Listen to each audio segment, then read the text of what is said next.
Hello everyone, কেমন আছো সবাই? আশা করছি ভালো আছো, আমিও বেশ ভালো আছি। আজ নিয়ে এসেছি কোয়েল পাখির মাংস।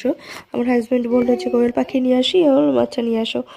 তারপর আর কি লবণ হলুদ দিয়ে সুন্দর করে মেখে রেখে দিয়েছি। এদিকে মিক্সিং জারে শুকনো লঙ্কা, আদা আর পাকা টমেটো দেবো হাফ, আর কয়েক রসুন, এটাকে পেস্ট করে নেব। আর এদিকে যে পাখির মাংস যেহেতু, ধনে আর জিরেটাকে একটু ভেজে নিচ্ছি খালি খোলাতে।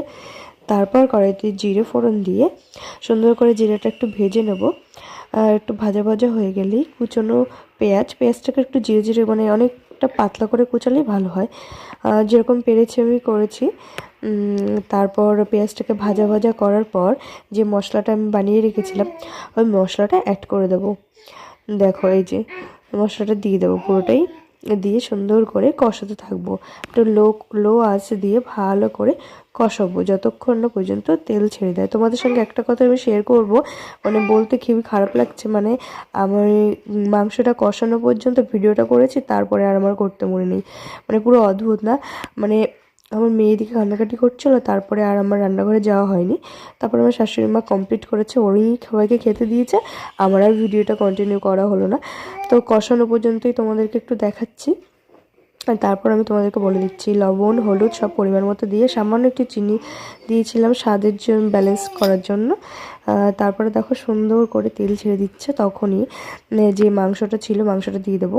আর একটু আমাদের সবাই একটু ওই গোটা রসুন অনেকে পছন্দ করে, তার জন্য আমি দিলাম। ফার্স্ট টাইমই দিলাম, তেমন একটা হয়তো খায় না।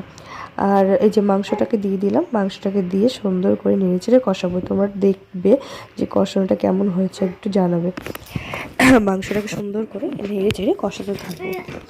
তোমরা কে কে এই কোয়েল পাখির মাংস খেয়েছো আমাকে কিন্তু কমেন্টে একটু জানিও, কারণ আমি কখনো খাইনি, আগেই ফার্স্ট টাইম রান্না করছি, তার জন্য ভাবলাম ভিডিওটা একটু শেয়ার করব।